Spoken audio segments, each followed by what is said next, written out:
নমস্কার বন্ধুরা, এই দীঘায় জগন্নাথ মন্দির উদ্বোধন হওয়ার ঠিক 1 মাসের মাথায় আমাদের হঠাৎই সুযোগ হয়ে উঠল এই মন্দির দর্শন করার। তো মন্দির দর্শন করলাম, তার সঙ্গে সঙ্গে আপনাদেরও যাতে এই মন্দির দর্শন হয় বা কিছু আপনারাও এর তথ্য পান, তার জন্যই আমার এই ভিডিও। দীঘা স্টেশনের ঠিক পাশেই নিউ দীঘাতে এই মন্দির স্থাপন করা হয়েছে। আর এই 1 মাসের মধ্যে কতটা জনপ্রিয় হয়ে উঠেছে সেটা লোক দেখেই আপনারা বুঝতে পারছেন। আর এই মন্দিরের কারুকার্য সত্যি অসাধারণ। আর দিনের বেলায় যত না ভালো লাগছে, তার থেকে বেশি রাতের আলোতে এই মন্দিরের রূপ যেন 1000 গুণ বেড়ে যাচ্ছে। এই মন্দিরের ভিতরে 2টি জগন্নাথ বলরাম সুভদ্রা মূর্তি আছে, একটি নিম কাঠের তৈরি আর একটি কালো পাথরের তৈরি। আপনাদের জানিয়ে রাখি, দীঘা শঙ্করপুর উন্নয়ন পর্ষদ মন্দিরের জন্য 20 একর জমি প্রদান করেছে। আর মন্দির নির্মাণের দায়িত্ব দেওয়া হয়েছে হিডকোকে। এটি নির্মাণের জন্য বরাদ্দ হয়েছে 200 কোটি টাকা। মন্দিরের পরিকাঠামো এখনো সম্পূর্ণভাবে তৈরি হয়ে ওঠেনি, তাই আমাদের জুতো খুলতে হয়েছিল রাস্তায়। মন্দিরের মূল প্রবেশদ্বার বন্ধ ছিল। আমরা পাশের একটি দ্বার দিয়ে ঢুকেছি ভিতরে। ঢুকেই প্রথমে দুপাশে 2টি এইরকম নাট মন্দির আছে, আর এইটা মূল প্রবেশদ্বার। এর পাশেই ব্যাগপত্র রাখার জায়গা রয়েছে। আর আপনারাই দেখুন রাত্রিবেলা কত আলো ঝলমল করছে চতুর্দিক। এইভাবে আমরা ধীরে ধীরে এগিয়ে গেলাম। মূল মন্দিরের কক্ষে যাওয়ার আগে কতকগুলো কক্ষ পেরিয়ে আমাদের মূল মন্দিরে যেতে হবে। প্রথম কক্ষের দিকে আমরা এগিয়ে চললাম। এই হচ্ছে প্রথম কক্ষ। অসাধারণ কারুকার্য, আর এটি রাজস্থানের বংশী পাহাড়ের বিখ্যাত বেলে পাথর দিয়ে তৈরি করা হয়েছে।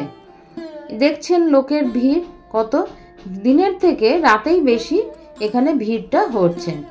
এইভাবে প্রথম কক্ষে আমরা ঢুকলাম, আর যেন প্রভু জগন্নাথ জানলার মধ্যে দিয়ে আমাদের সবাইকে স্বাগত জানাচ্ছেন। এই প্রথম কক্ষ থেকে আমরা বেরিয়ে চলেছি। এবার এরপরে আমরা সিঁড়ি দিয়ে নেমে এসে আবার খানিকটা এগিয়ে এই দ্বিতীয় কক্ষের দিকে আস্তে আস্তে এগিয়ে চললাম।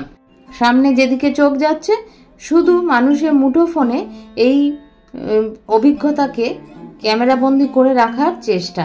আর এই দ্বিতীয় কক্ষে ভিতরের সজ্জাটা একেবারে যেন প্রথমটার মতনই, কিন্তু এই কক্ষের ডান দিকে উঁচুতে পাথরের মধ্যে রয়েছেন শয়নরত অবস্থায় নারায়ণ।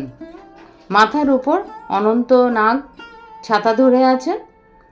এটা দেখার পর আমরা এই দ্বিতীয় কক্ষ থেকেও বাইরে বেরিয়ে গেলাম।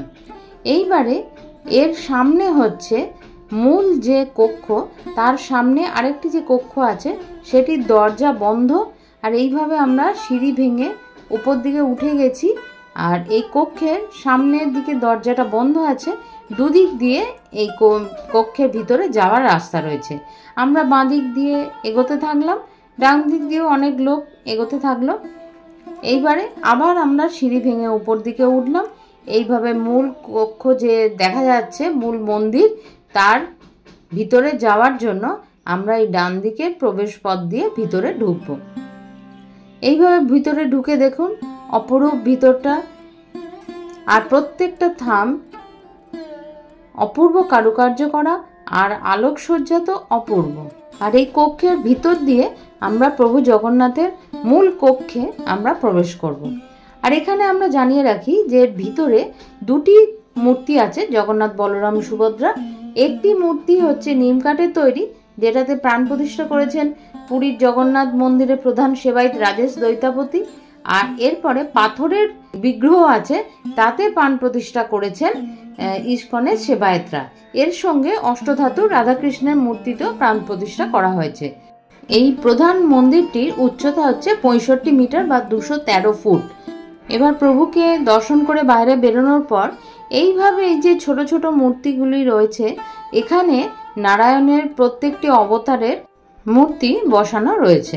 এখানে প্রসাদ হিসেবে দেওয়া হচ্ছে কালীঘাটের প্যাঁড়া আর বাংলার বিখ্যাত গজা। আর এই বছরের 27শে জুন প্রথম এখানে রথযাত্রা অনুষ্ঠিত হবে।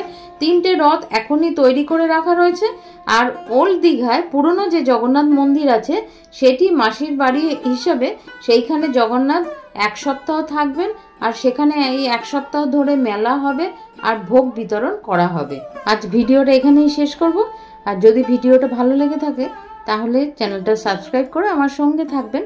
এরকম আরও অনেক ভিডিও আপনাদের জন্য ভবিষ্যতে আমি নিয়ে আসব।